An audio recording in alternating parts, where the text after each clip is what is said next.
What's going on, everybody? Welcome to IndieQuest, a celebration of the indie and obscure. I am one of your co-hosts, Josh, and I'm joined by Steve. How's it going? Going fantastic. You know, the kiddo just came down with strep today, so I'm looking forward to getting strep in 2 or 3 days. But other than that, life's golden. Strep's worst. That's the worst. I'm also joined by the captain myself, Captain Drachma. How's it going, Seth? It is going. And the last time that I had strep throat, I guess it's very possible I've had strep throat in a very mild case of strep. My body just fought it off at some point in the last 10-ish years, but I got strep. So this is a warning for you, Steve, because I feel like strep is a children's disease, and it hits us older folks harder. I had strep so bad that I kid you not, I had like 106 fever. Oh, no. My God. That's like liquefying your insides level.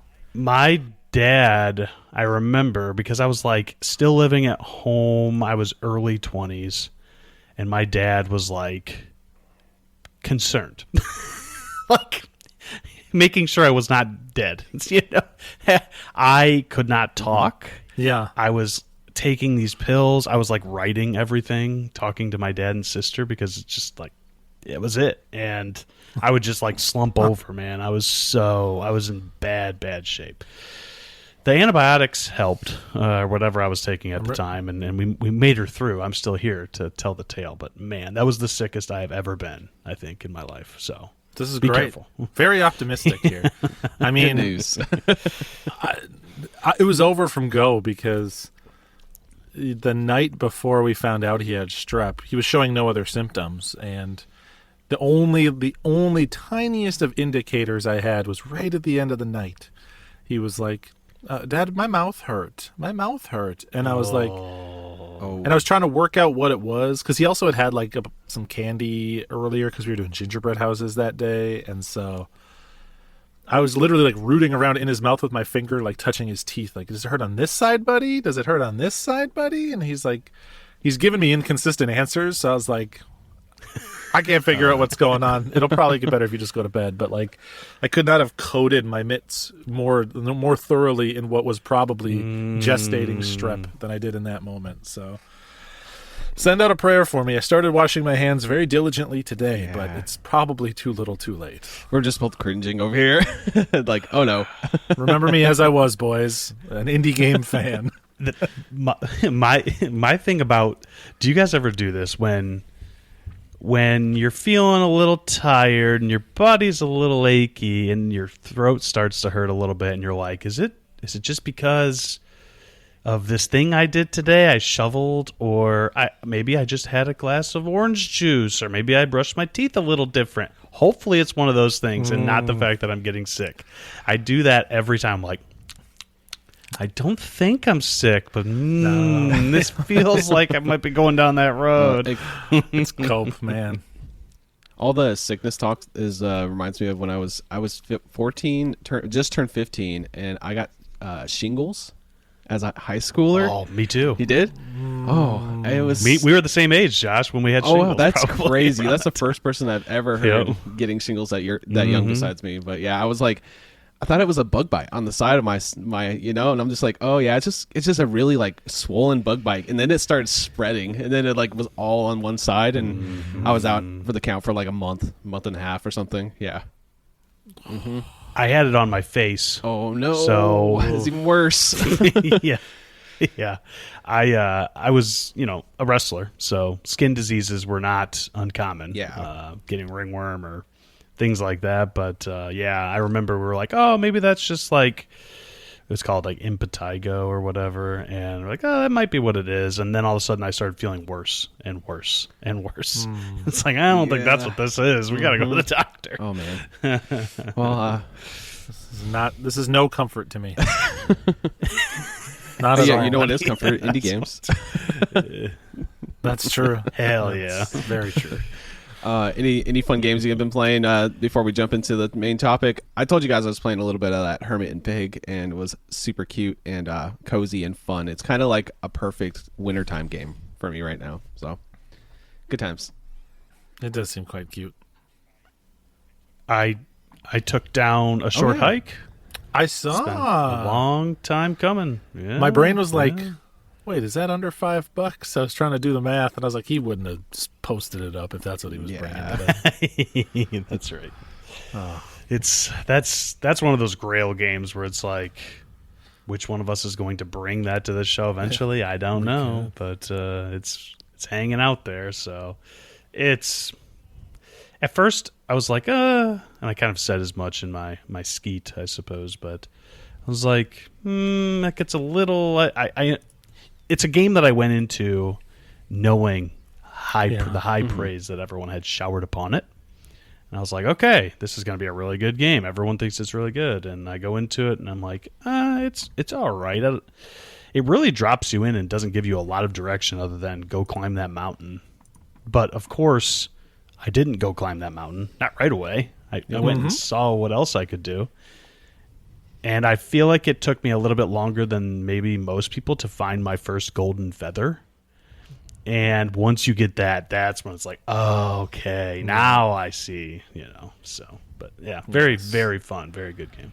I'm glad you liked it. It is a very easy game to accidentally overhype for people because there's not like a big aha moment or anything. It's just really pleasant. It's just extremely vibey. So if someone has been talking to you about it for 5 years, like one of your co-hosts, at some point you might be like, all right, I get it. Shut up, man. Right. But that's awesome. Good stuff. The only game I've been playing is Lovish lately, which is also a great game. Fantastic one. Yeah. We need more like single screen platformers. I'm going to just come out and say that right now. An underserved genre. So I would not be surprised if that one shows up on a future episode. I don't know which one of us will bring it, but one of my first big 2026 hits that I'm enjoying. I got the bad ending, and I was like, I know there's more to play. I just because it has the thing where you can get crowns and unlock more levels and more things in the game and find secrets all over the levels because they're single screen, and then you can get like power ups to find other secrets, things like that. And it's kind of one of those. I was like, I just want to see what the base like levels are, and I had a blast. And now it's on my Steam Deck that I can just like pick away a level at a time, get a crown here and there, and then after a while, I'll get all that all unlocked and stuff. So that's a good one too. It's got to be a perfect Steam Deck game because literally you could play a 2-minute session and do like 3 levels and be satisfied. Yeah, pretty much. That's how I played it. I was like, all right, 30 minutes here, 30 minutes there, and then one night I sat there and played it for like 2.5 hours and quote unquote beat it. I mean, there's credits, but I know there's a lot more to it. So yeah. I was playing it a bit on my Portal, and it's good on the Portal, but the Portal has a teeny amount of input latency, which in a game like that can really screw you over in some instances, especially for some of the crowns later in the game, which I won't spoil. Right. And so I kind of like stuck to cleaning up the easier set of levels on my Portal, and then when I got back to the TV, I went back to the meat of it. Nice. Well, speaking of a teeny amount of something, today we're bringing games that are affordable and cheap, under $5. It's another Bargain Quest episode. So we each picked a game today to bring to the quest log that is less than $5. And what is the quest log? We'll jump right into it. The quest log is an ever-growing list of indie games that we think everyone should play. There's 2 sections. The main quest, which is an easy recommendation, an incredible experience, a certified banger. You might call it a masterpiece. Who knows? Side quest is still a recommendation. We're all about the positivity here. We're not bringing any games we don't recommend to the show. And the side quest is, it's probably an 8 out of 10. There might be a caveat. Might be for a niche audience, but you should still check it out. Put it on your backlog. So, who wants to go first today? I'm happy to go first today. Okay. Mine will not take particularly long, Right. Short review for a small price. So if either of you boys have been using your peepers on the old Steam, you already know what's coming. Drachma has that look like, I looked at your Steam page, buddy. I saw what you played. He's got that classic Seth smugness, and he's getting more smug as time goes on. I have something. I'm waiting. I'm waiting for you to tell me what you played, Steve. Okay, all right. I'm about to get schooled in some way. All right, he's taking out the paddle. I'm bringing a little game small game called Linelith today. Seth, your thoughts? I am also bringing a game called Linelith today. What? Oh, is that true? Are you serious? And did you look at my page? Well, yes, but also, Steve. Hell yeah! I have a question for you. I've been preparing this, and for everyone out there, this has happened now twice. And yes, I did see this one coming, so I do have a backup game. I didn't write notes on it. Oh, okay. I didn't write notes on it, so it'll be more top of the dome, and we can try to tackle that whenever I go. But how did you discover this game, Steve? That would have been my question for you guys. Like, how do you both discover this small little game? I just so happened to be Charlie Day with the pegboard, and I've done research on this. He's working it. Okay, I think I kind of want to verify this in real time, but I'm not good enough at Steam to know how to verify. I think I found this through the Steam curator page for Derek Yu that we talked about on a previous episode. Okay. Either directly or as a recommendation from a game within that. Like, it was either on that curator page or he had something else that I clicked into, and this was in the you might also like. But there's also a very relevant reason that I would like this game in particular, which I only learned after I discovered the game, and then it was like, oh dang, that's pretty cool. Which I'll tell people now. This game is developed by Patrick Traynor of Patrick's Parabox. Oh, wow. So, that's right. What did you think? How did you think I found it? So, and I wonder if Steam curated it. There's algorithms on Steam. As we know. That might be peeking into mine or yours or something. As both of my co-hosts know, I private my Steam so that they can't see what I have purchased or wishlisted. But your boy done effed up, and I did accidentally purchase a couple games that you guys could have seen. One of them was Babushka's Glitch Dungeon. Another one was Linelith at the same time. Just so this is what I thought had happened. I thought maybe you had already seen this coming, because I was like, uh-oh, Steve played this game. How the hell did that happen? What are the odds of us both playing this game for a bargain quest, which is a niche thing to begin with?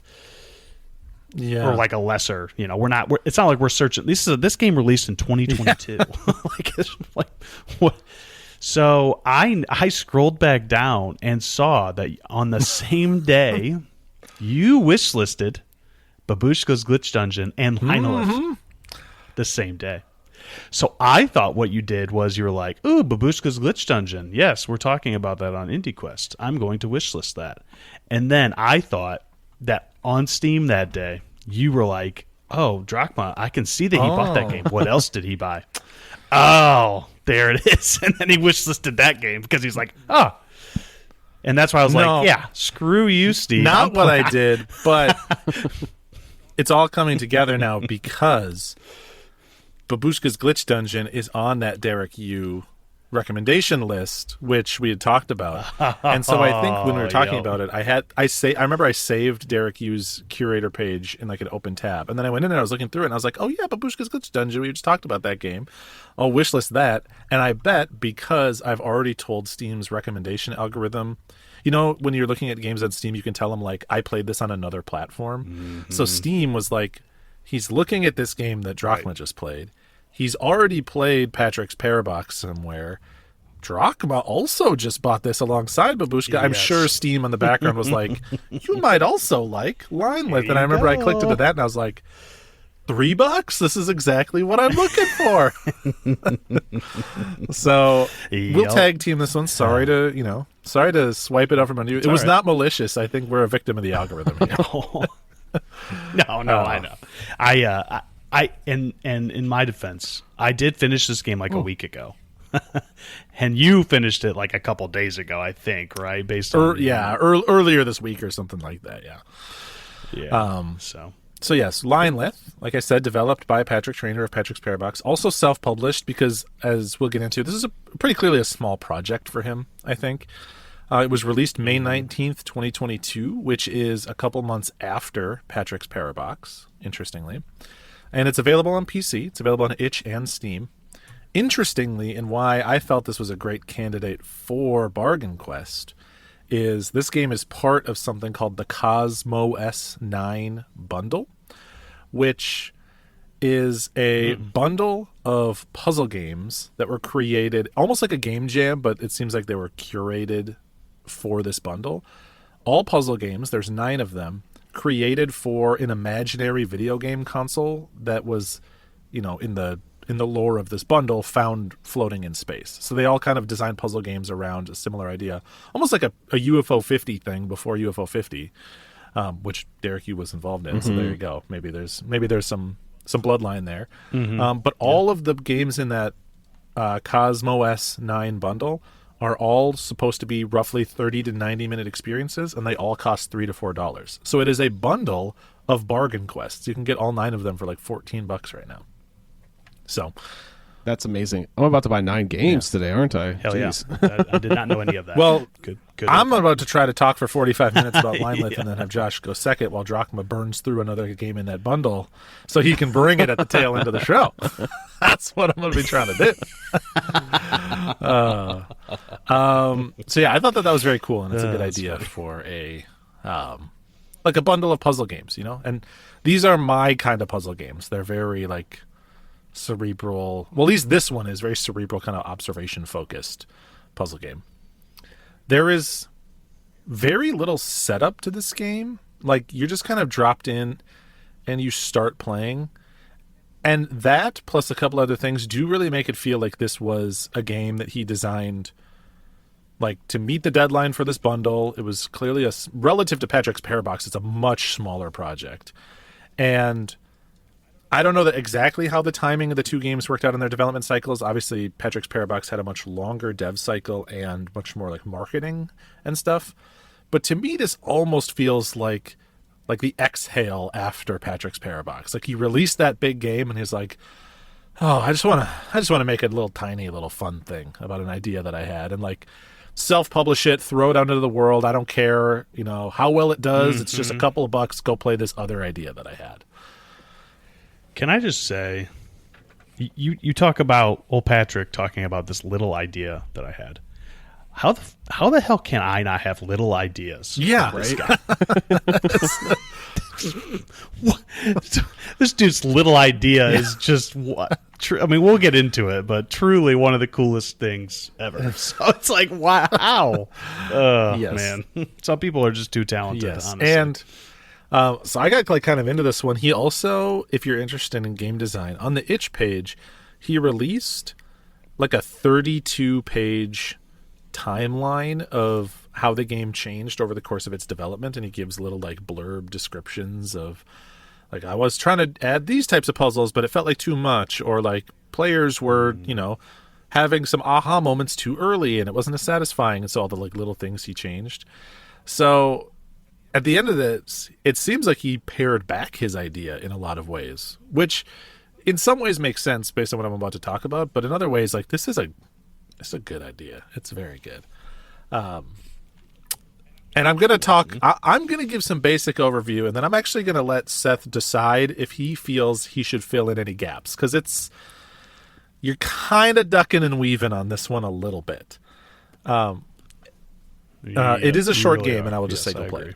But you play as this little rock man, little legs, and it's a simultaneous keyboard and mouse game. You move with WASD, and then you also use the mouse to solve on-screen puzzles. And there's only one type of puzzle, and really there's only like a couple rules for the puzzles across the entire game. All you're trying to do is fill in grids of colored squares by connecting 2 peninsulas together. So there will be 2 squares that are not bordered on any side other than one side. So they're a little outcropping, and you just need to connect those 2 peninsulas together. The way that I thought about it is, think of the old days when we would be in kindergarten or first grade, and the teacher would want us to be busy and not have to entertain us.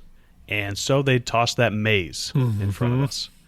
And there is an entrance and an exit to this maze, but you got to kind of figure your way through the maze, right? And while it isn't so walled off as one of those mazes, it is, to me, it feels like a similar idea, right? You know where you start and you know where you finish, and at the beginning it's extremely simple to get there, but it doesn't stay that way, and I assume you'll be getting into why that is, or what I mean, for the first several puzzles, you just walk up and you just draw like a line. It could be basically any line, and you're like, yep, that works. It is on a grid. It is on like a block grid, but you can, anything within that set of blocks, you could draw the line however you want. So, and if you imagine like a 5x5 grid of squares or a 3x3, that by itself would be not a puzzle, unsolvable in this world.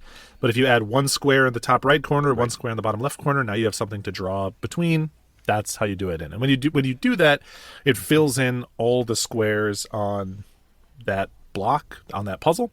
And most satisfyingly, there is an ever-present little bar at the bottom of the screen that says how many puzzles you've solved out of a total in the game, which I think is like 130 something, 140, something like that. And it ticks up one, and you get to go, yes, I did solve one more puzzle. I do have a question for you with that point, Steve. How did you play this game? Because I felt my favorite way to play this game was in bite sizes. A little bit before work, a little bit after work, in between things. It felt very fun that way. And honestly, put me onto an idea that would, to me, it seems like you just print money. This game could be such a Wordle-like, where you have give me 1 to 5 puzzles, depending on the level of difficulty, every day. And I feel like the options are limitless with how grand you could get with the puzzles, like in this game. And maybe there is something already similar to it. I assume that the way it was developed was probably most people just go straight through. But I very much enjoyed the bite size, do 10 puzzles, do 20 puzzles. See, that way. It's a game of multitudes, because I had the exact opposite experience. I gobbled it down in one big gulp, like 6. I was like a little over an hour, I think it took me. In fact, I was playing it. So I just put my son down to bed, and I was playing it because my wife was out of the house doing something, and she was going to come home in like a half an hour, 40 minutes. And so I was like, I got a little time to start this game and see what it's about. I didn't know how long it was at the time. But by the time she got home, I was in like the 90-ish puzzles solved range, which you really have like some momentum at that point. The wind is at your back. And she came down and she's like, hey, let's go get some dinner. And I was like, you gotta go get it started or cook for yourself. I cannot leave this computer right now. Like, I'm doing this is important. This matters. Okay. I got lines to draw. Yes. Because that bar was filling. So very satisfying. In addition to like that basic concept, there's like a couple small mechanics that they throw in. Sometimes you'll be able to push blocks around to manipulate puzzles that you're interacting with in various ways. And there are some puzzles that have these small dots on them, which I don't know if it's a spoiler to describe the mechanic of what those dots are or not, but you need to interact with the puzzles differently when there are small dots there. And the rule, you'll pick up those rules very quickly. But those are the only big ways I can think of from puzzle to puzzle that they mess with the ideas. Is there anything else that I'm overlooking there? Not without spoiling things. Yeah. Not without a little crooked smile on your face. Yeah. Yes. Yep. And that is the whole game. It's just one big continuous world. You're going to wander around puzzle to puzzle to puzzle. It's not like The Witness where like you walk up to a puzzle and it pops up on screen. It's like you walk up and the puzzle just is there on the ground and you just solve it and you walk to the next one. It's as if every puzzle was plopped down on like a Legend of Zelda overworld. And you just come across them as you come across them.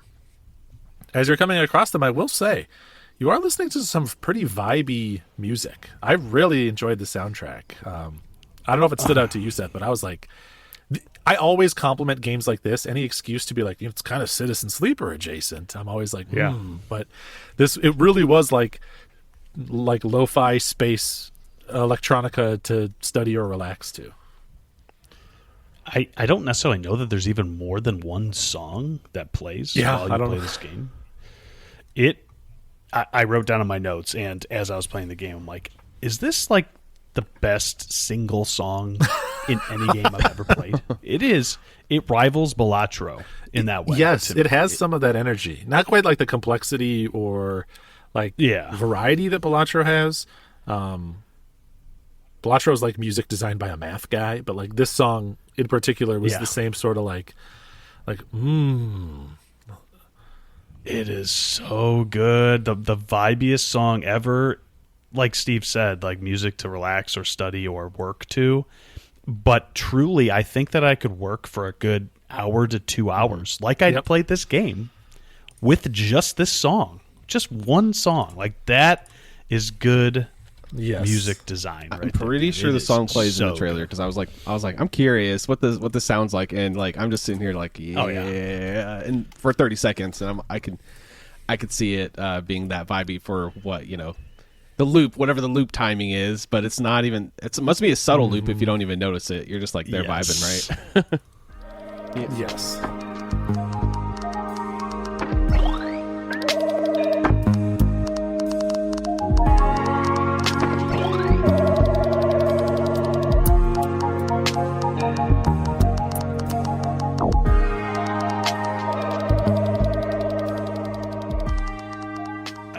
I don't think you do hear it, and honestly, everyone's probably going to hear a snippet of it right now, and you're going to know what it sounds like.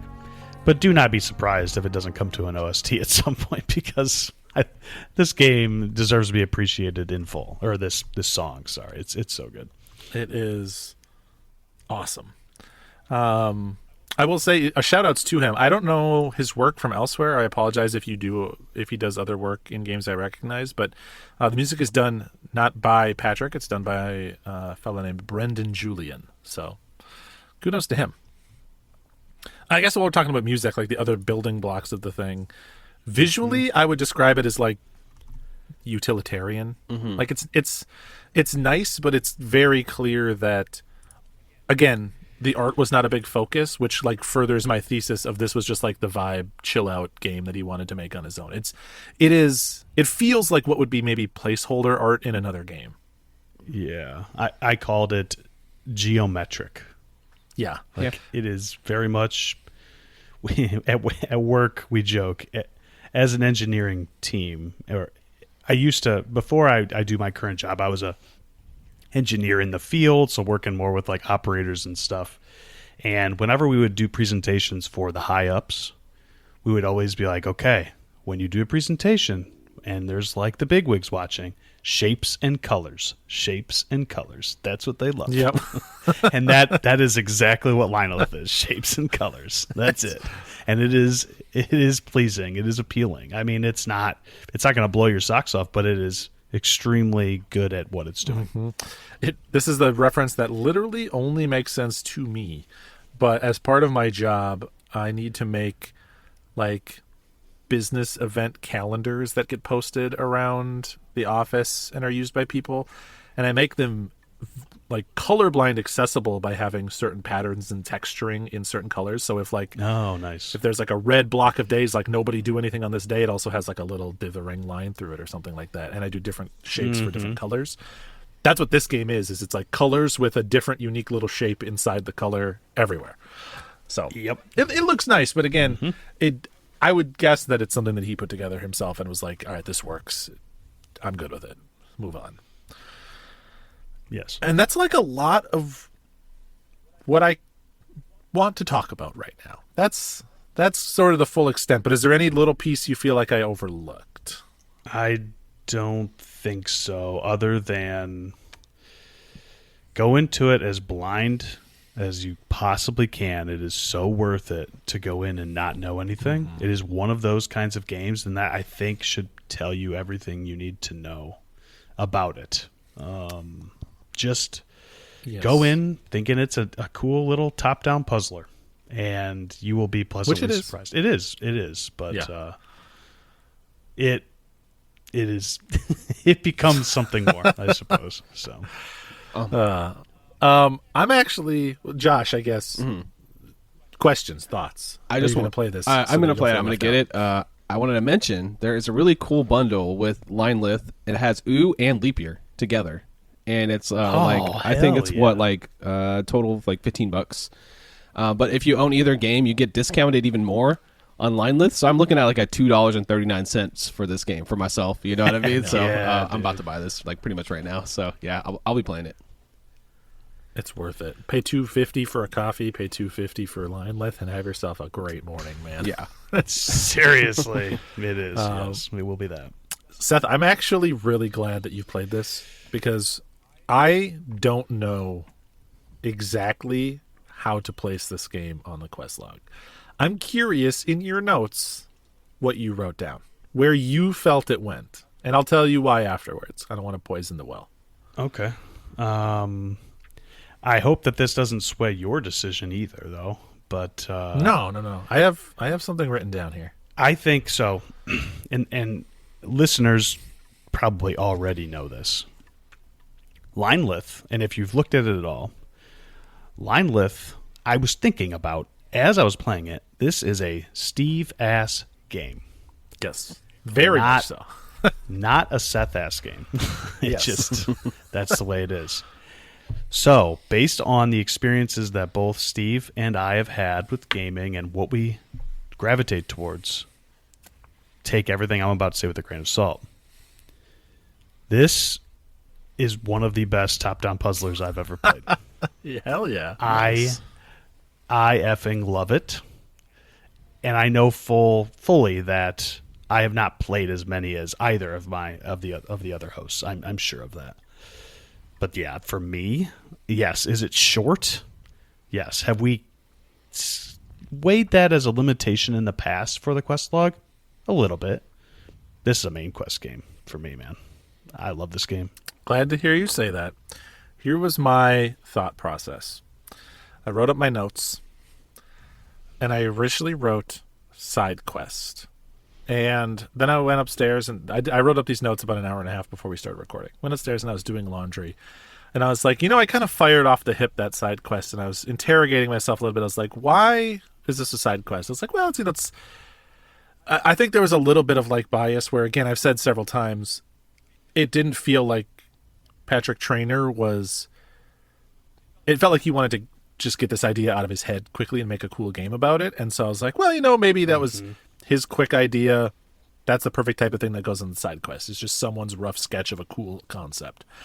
And I was like, but that doesn't really bother me that much. I was like, the main reason I initially wrote side quest down is because I was almost mad that it was over. Like, nice. It's such a fun idea. And I do think there would be potential to explore this like 4 or 5x more than he did, where I was like, normally when a game is a side quest, I'm like, it's a little long in the tooth, or like, it had a core idea, but they could have built on it in these other ways. I'm like, no, this is a fully executed great puzzle game.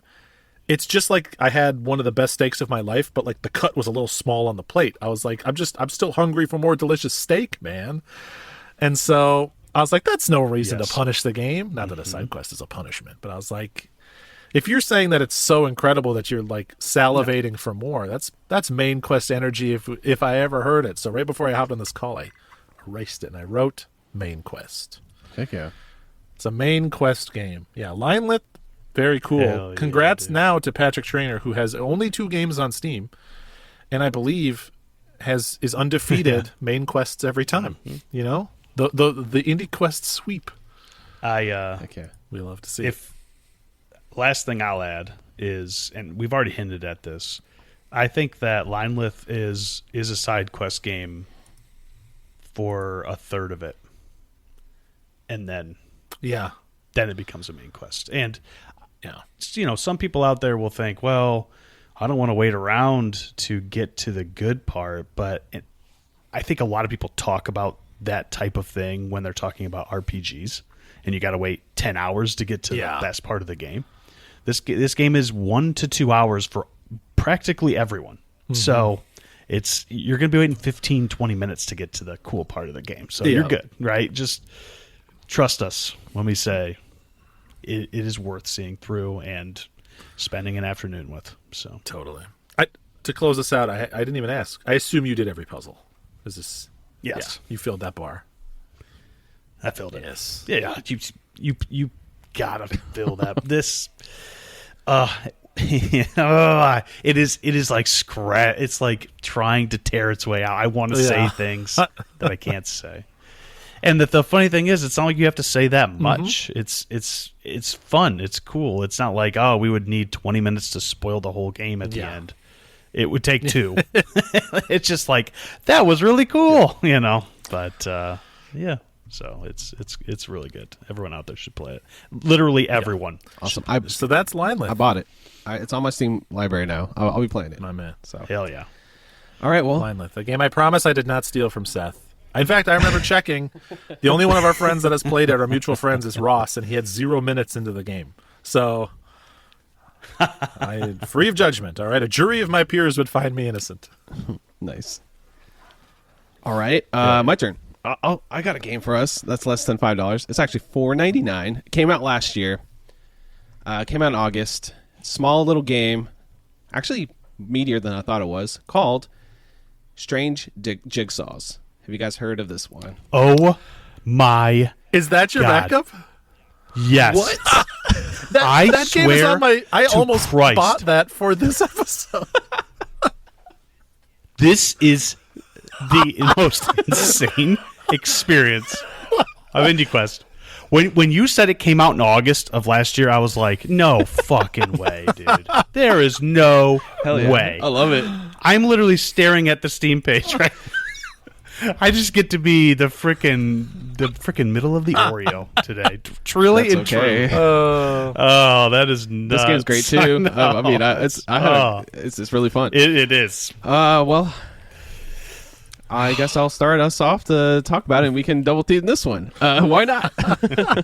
That's amazing. That's so funny. So Strange Jigsaws is basically a collection of a bunch of strange jigsaws. I mean, you could say that right up front. I like the did you watch the trailer for this? It's like 6 seconds. This is like strange jigsaws with a bunch of strange jigsaws. It has like a tone to it.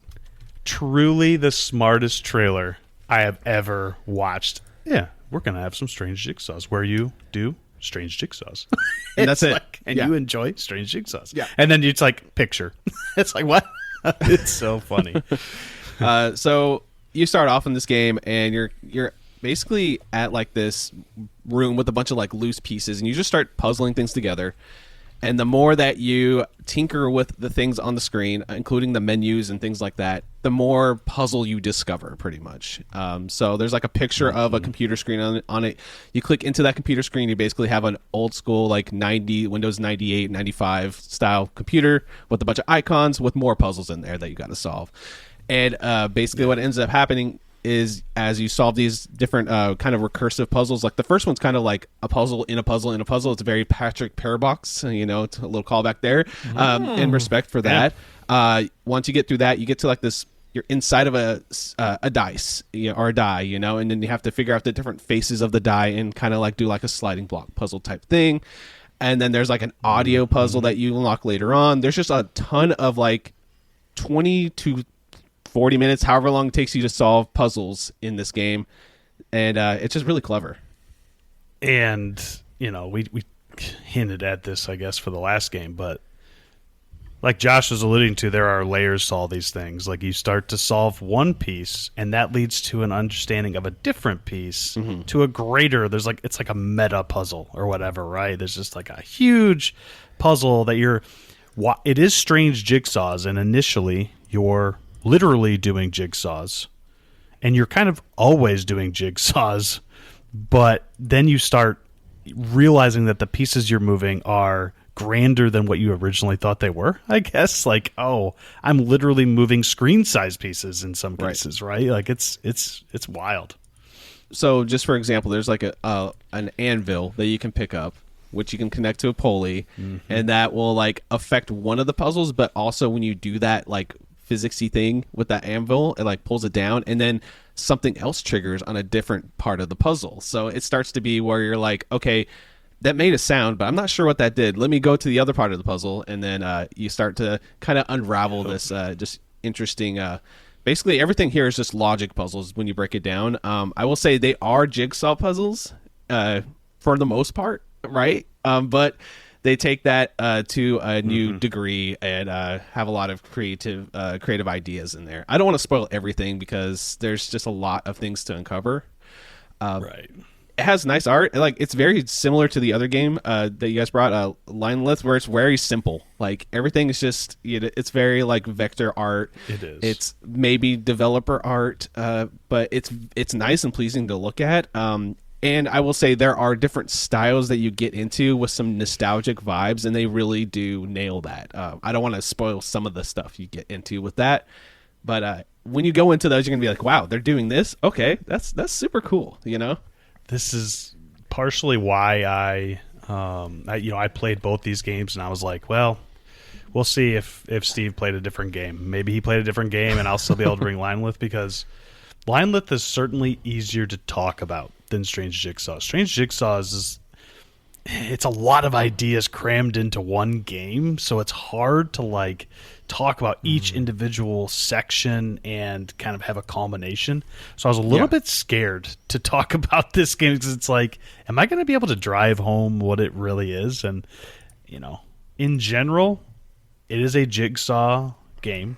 It is a puzzle game, but lots of stuff happens within that. Oftentimes you are literally solving a jigsaw, but it defies typical expectations, right? Almost a lot of these grander puzzles will teach you how to do it, and then by the next puzzle and the next little puzzle or the one after that, it will completely throw off expectations, and you'll be like, what? I don't even know what am I supposed to be doing here? This isn't What do what they expect from me? Yeah. And then you're like, oh my God, the amount of aha moments in this game is off the charts, truly. Yeah, it really scratches that itch. If you just like to puzzles you just like to tinker with, I wouldn't say this game is like super challenging. Most of the time you can kind of just mess around and you'll figure it out over time. At least to me, like, did you get stuck or anything, Seth, on this one? I felt like there was a couple parts where it's a little more challenging, but like I said, I just tinkered and eventually figured it out, Yeah, I mean, I'm not as big of a puzzle game fan as the two of you, I don't think, but I may have taken a little bit longer to finish this game than maybe the average person, but there was only ever one time where I was like, I really don't know what the hell's going on here.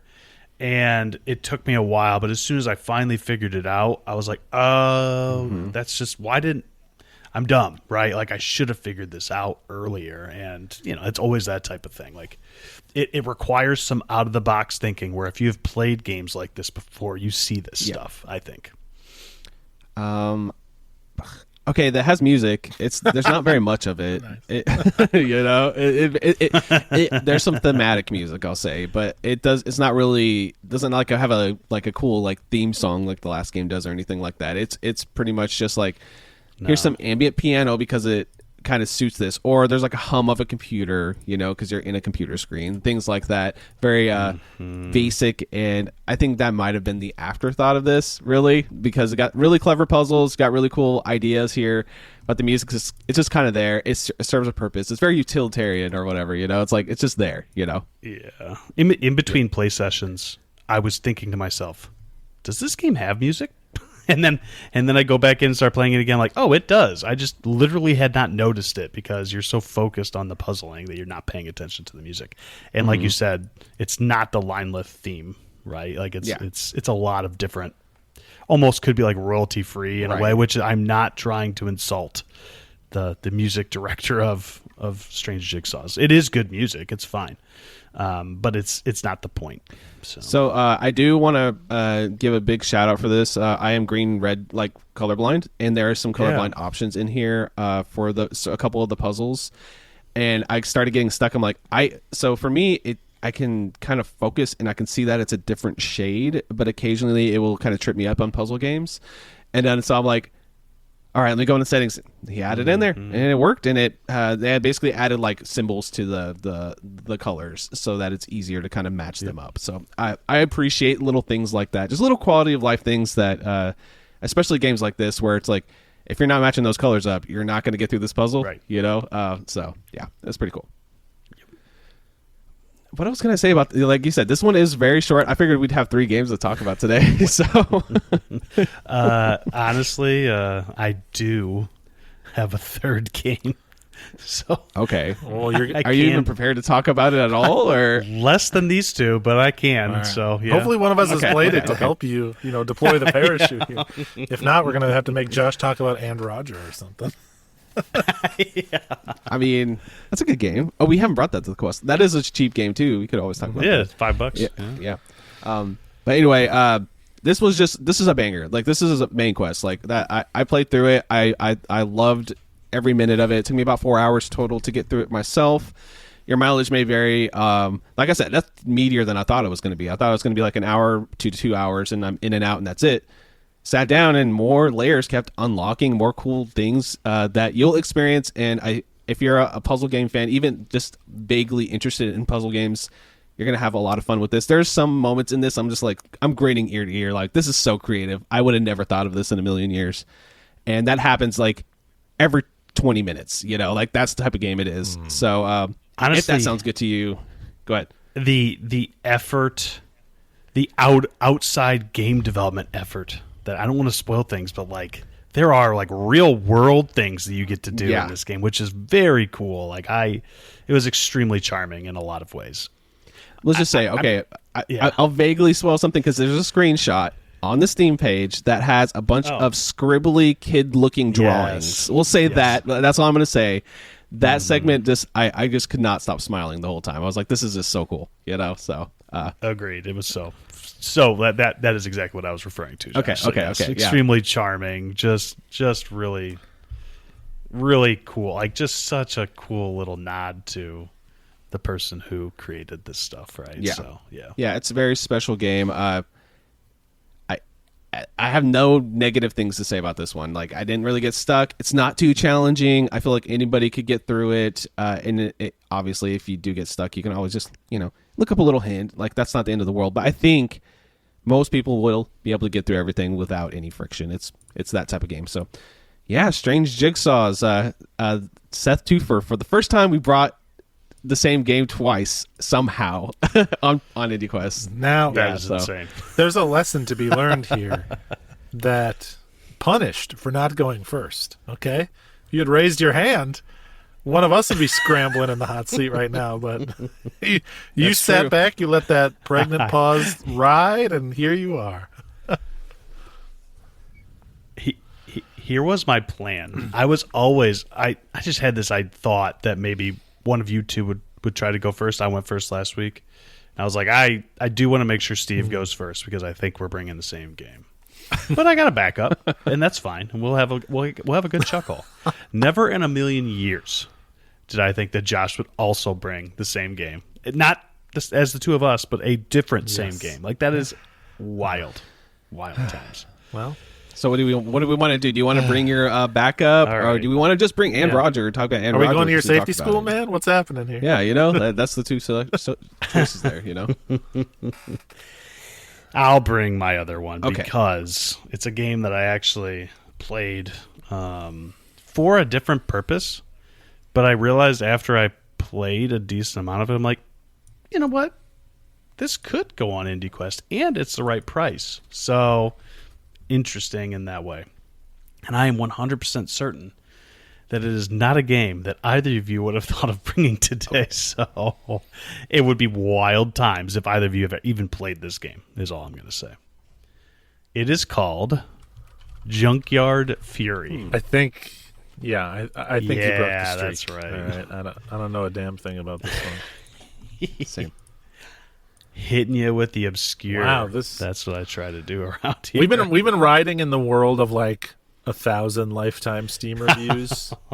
We are now hanging out in the world of 30 lifetime Steam reviews. That's right. Yeah. And I played Junkyard Fury on PlayStation, so probably even less reviews on PlayStation. But so a little bit of background. I played this game because there is a square on our PolyQuest boards that says play a horror game. And it's February. right? I wasn't really in the mood to play a horror game this early, but I'm trying to do it the Christian way and go straight forward. But I was like, what do I want to play? I don't want to play anything that's too, crazy scary. I just want to play something that kind of scratches that horror itch. And I was looking through things on PlayStation, and this is purely just one I stumbled upon. And you guys are looking at screenshots. It is very much it looks like a game that could be one of those things that just like, I'm going to get a bunch of achievements really quickly, right? Like this It looks like a Gary's Mod mini game to me. That's what the first thing I thought of, Yes, it is. It is not the prettiest game that I have ever played, that is for sure. It is also geometric, but not in a good way like Linelith, I suppose. Like it's very angular. It reminds me of a haphazardly put together PS2 game or something like that. Yeah. Right? Early 2000s.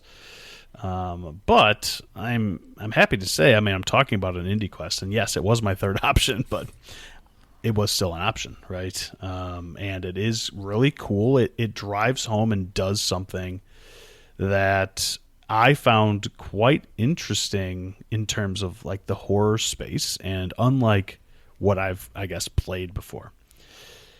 As you guys both know, I had notes for Linelith. I had ideas in my head for Strange Jigsaws. I have forgotten about Junkyard Fury like a week ago. So I'm going to do my best going off this Steam page. But it was developed by Daniel Hood, and I believe this was mostly just him. Although in the credits there are a few other names. But the publisher is also just D Hood Gaming, so I assume it's pretty much just Daniel Hood.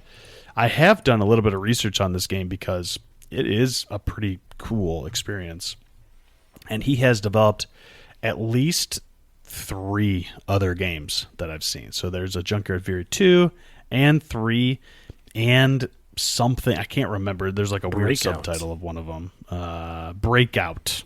There you go. Breakout. So I haven't played any of the other games to this point. I've only played the first one, and that's what we're going to talk about.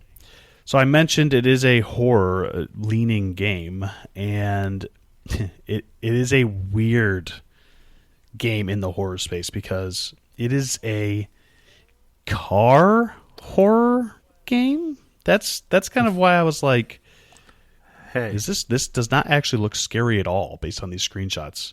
If Stephen King can do it in Christine, Daniel Hood is allowed to do it in Junkyard Fury. All right, it's fair game.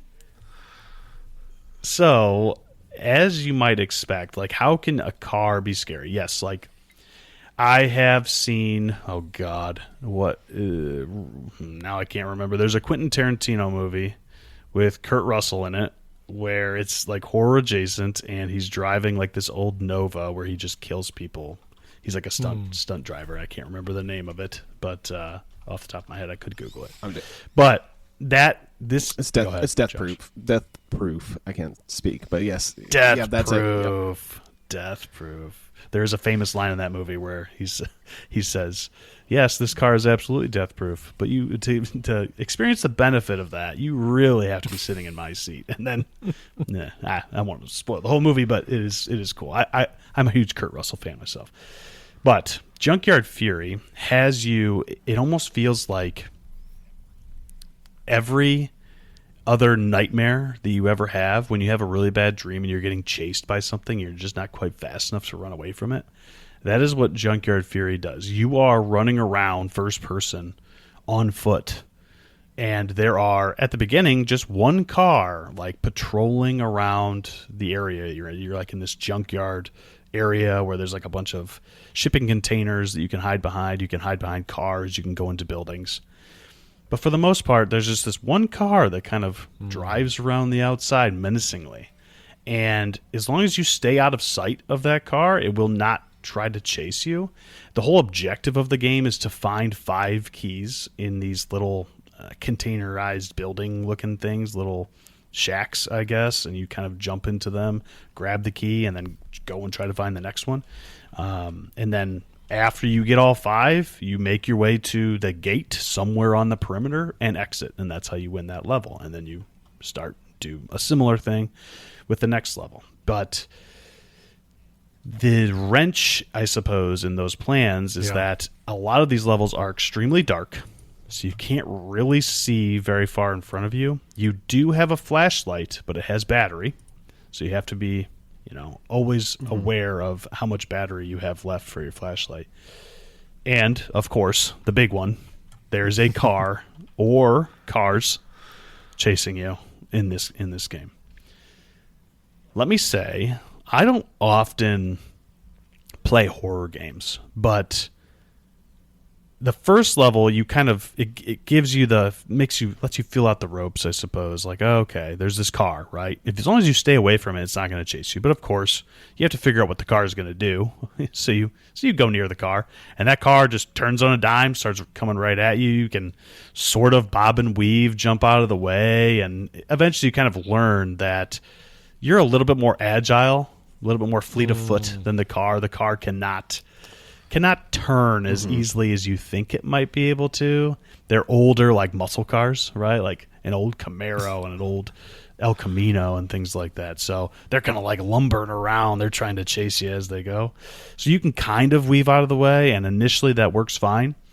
But eventually you get into places where you have multiple cars. And as soon as the second level, the whole premise, I suppose, of this game is that these cars are like rogue.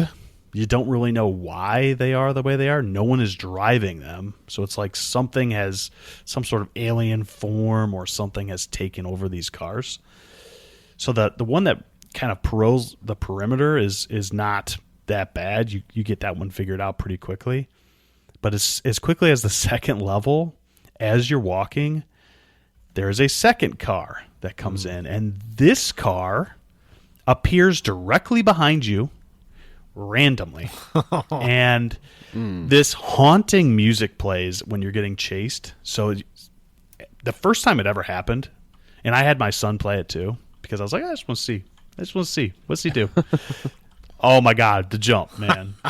Being chased by a car and getting ran over, even in a goofy looking game like this, is genuinely frightening. Like it absolutely jump scared the crap out of me every time it happened. Is it similar to like? Sorry, I didn't mean to cut you off. It's pretty much like Resident Evil 2 when Mr. X just burst through a wall type of thing. Because I watched a lot. I haven't played that game, but I've seen so many like clips. Yeah. Yes. Or it's just that that feeling of being chased. I haven't played Resident Evil games either. I think I know what you're talking about, Josh. The other thing I can think of is like Metroid Fusion, right? With SAX. The Samus double. Yep. SAX, yeah. That suit, that menacingly, you know it's there. You know that you can kind of avoid it in certain ways, but inevitably, eventually, one of them will find you. And the car that appears out of nowhere in the second level, for every level beyond that, is ever present. It will always appear randomly every few 10 to 20 seconds to 30 seconds. You don't know when it's coming, but it's coming. So you have to constantly think about the fact that there's going to be a car trying to run you over as you're running through these levels to try to get these keys. And also you have the first car and then many other iterations of cars, and each of them have like a different attribute that you have to figure out what triggers them. When are they going to chase you? And that is the layers that kind of is truly interesting about Junkyard Fury, where I went into it thinking it's going to be a goofy little B-movie type budget horror experience. And I came out of it as like, well, this is actually a pretty well-made game. Like, it's actually quite solid, really pretty fun. The amount of effort and strategy that it takes to kind of maneuver these levels is more than I thought it would be. And I have not gotten all the trophies for this game yet because there aren't guides for this game, and I'm not entirely sure how to get to trophies. Also, there's no platinum for it, which is a bummer, but I still want to. We played, after I finished this game, we probably played easily the play time doubled.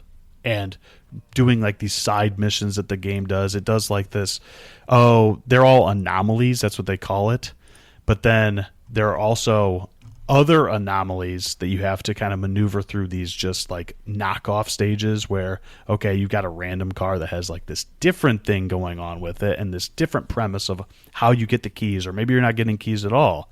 It's like these side bonus missions, and those were really fun to do. Yeah, you can tell. Of course, you guys are looking at this game. There's some glitchiness. You can take advantage of some cheese. There's an outer wall always, right? You're kind of closed in this square. And one of my favorite things to do, and it still spooked me because the music starts playing, you can hear the coolest thing, honestly, the scariest part of this game is the music, and then also the engine. When that car is behind you, you can just hear it start roaring, and then as it gets closer, it gets louder and louder, and they're like, oh my God, it's right behind me, that type of thing. But the car that appears behind you, you can cheese by just staying on the outer wall. Since the AI must say, okay, it's going to appear 15 feet behind you. So if you face the inside and walk on the outside wall, that car appears on the outside wall and it can't get you. So you can kind of like take advantage of that cheese to scale your way around, to find the gate or find the key you're missing, or do whatever you need. As long as you kind of down to one less car, depending on what level you're in, by doing stuff like that. So, but yeah, I mean, this is a super fun game, and I truly would recommend it to anybody looking for, a little bit of jump scariness that goes along with some jank, but also at the end of the day, it's still a very solid, fun game. And I don't truly think that you need to play it at Halloween time. Probably would be a little bit better to turn the lights off and play this game Halloween time. But it's also cars, and they're just not as scary as zombies or something like that. So I think it's also a decent horror adjacent game to play at any time of year. Did you mention how long it is? With that, I think I covered everything I typically do. Do you guys have any questions before I put on the quest log? I'm trying to remember how long it is. That's a good question, Steve. I think it took me like a couple of hours to beat. You have to go through 5 stages to get the regular ending, and then there are 5 bonus stages to get the true ending, which I did. But there's also a secret ending, and that is what leads to one of the trophies. And I have an idea of how to do that secret ending, but I'm not concrete on it. And I've attempted to do the thing that would get me that secret ending, and I've failed because it gets very hard in the 5th stage to do the thing that I think I need to do to get it. I don't want to spoil anything for anybody out there that's going to play it. I'll probably go back and try it. But then there's also a trophy that's just like a bunch of question marks. I don't know how the hell to get that one. So, I would have to look up. I'm sure there's something online or something on YouTube probably that's like a playthrough that would show you how to get the achievement. Go in like the Steam forums and like dive deep and see if you can find something or something like that. Yeah. One of the 50 people that have ever played this game on Steam. Yeah, I know. Right. Yeah. You'd hope, right? But I mean, on PSNP, there's 100 people that have ever played it. I also can see, because obviously no one else has played this recently, you're the most recent player. Yes. You started this game. It looks like you played it a little bit around noon. You took a break, came back around 3 p.m., played for a chunk, took another break, came back around 7:30, wrapped her up. Yes. Honestly, I think that I soft wrapped her up in the middle, and then the 7:30 part was like, let's dive back in, see how far we can get. Yes, you're right. This was a pass the controller type of game, because those bonus stages can be pretty challenging. So it's like, all right, you give it a go, you give it a go. We would just trade back and forth between me and my son, and we were having a really good time with it. So that's Junkyard Fury, and I am going to put it on the side quest. Most people out there probably guessed that. It isn't a perfect game. It isn't. If you never play this game, you're not going to be missing a whole bunch, but it is a fun game that I would recommend to people who are looking for horror but don't want, a lot of the typical horror trappings. Like, they want something a little different. This kind of provides that. If you're out there and you're like, oh yeah, jank me up, then yeah, Junkyard Fury is absolutely for you. So. Seems like it'd be a good game to like during October. I finish another horror game early, have an hour left to kill, toss on some Junkyard Fury to round out the stream. Yeah. It's the type of game where you think it's going to be one thing. It's the opposite of what I was talking about with a short hike. I went into a short hike thinking, this is one of the greatest games. I've heard about it so much. And then, so your expectations are super high. I went in with absolutely basement expectations of Junkyard Fury. And it far exceeded that. Like, it's actually, I mean, it's on the quest log. It is a very fun, cool little game. So, well, see, this is life finds a way. Junkyard Fury benefiting from the fact that we sniped all of your games up ahead of the line. Thank God you played 3 cheap games in the last 2 weeks. I was going to mention before we started, that's my favorite. That this is what makes Bargain Quest episodes some of my favorite to do, because you can do stuff like that. Yeah. Just, I'm going to go play this for an hour. I'm going to go play that for an hour. It's truly, we only bring good games here, right? But there are so many. There's a plethora of under $5 great indie experiences. And I love the 2 weeks or 3 weeks or whatever before we do one of these, because I can just go and play a bunch of different stuff and get a lot of experience rather than, diving into that 10-hour indie game that we typically talk about. So yeah, I kind of wish that I would have remembered that And Roger was less than $5. I honestly thought that was like a $7 or $8 game, but hey, it is what it is. That'll probably eventually make its way on here. I think Steve and I both played that, right? Yeah. Mm-hmm. Yeah. All right. Well, nice and short one today. Might as well. We could start wrapping it up unless you have any other topics or anything. All right. Awesome. So you can find the show IndieQuest Pod on Blue Sky. You can also send us emails indiequestpod@gmail.com. You can send us a text message too. There's a little text link in the description if you want to do that. We get those occasionally. It's always nice to receive one of those. And you can also, I'll shoot this out here. You can also rate us on your podcast app of choice. We got a few Spotify ratings last month and some iTunes recently too. So we appreciate that. Yeah. We do see them when you do rate and it does help the show. So, Steve, where can they find you on the internet? Twitch mostly, but a little bit of Blue Sky as well as Blinkoom. And I don't know if we plugged it earlier, but a reminder to folks, IndieQuestPod.com is where you can find the quest log if you want to go see all these games and judge us for the things that are not on there. Seth, where can they find you? You can find me at Captain Drachma on Blue Sky, and of course in the Polymedia Discord, best place on the internet. And if you want to hop into that Discord, head on over to Patreon, search up Polymedia, jump into the tier that gets you to the Discord, and come and chat with us about our bargain indie games. Josh, where can I find you? You can find me, Josh Leslie, on Blue Sky, and also my other podcast, which is a monthly entertainment show called The Monthly Mishap that I do with our friend Scotch and Hobbies. And this recent one just launched, and we recorded for almost 4 hours. It's over 3.5 hour long episode talking about way too many movies. And then the main topic was the most random 2 recommendations ever. It was a little modern silent film, a full length silent film called Hundreds of Beavers, and a novel from the 90s called Dragon Wings. So it's just the most random 2 recommendations ever. But the discussion was so much fun. I love doing that show. So check that out if you haven't. I guess that's going to do it for our show today. It feels so short because we've done so many long ones lately. When we get one that's a little under an hour and a half, we're like, this feels short because we did, anyway. But nothing wrong with that. So, Steve, why don't you close us out today with some good parting words? Yeah, thanks everyone. Let us know what your cheap indies are. $5 or less, write them in IndieQuestPod.com. My advice to all of you parents out there, if your kid is drooling a lot, it might not just be because they're congested. Get a strep test, all right? Get a strep test. Everyone just go get a strep test for fun. Everyone get one just to keep tip-top on your health.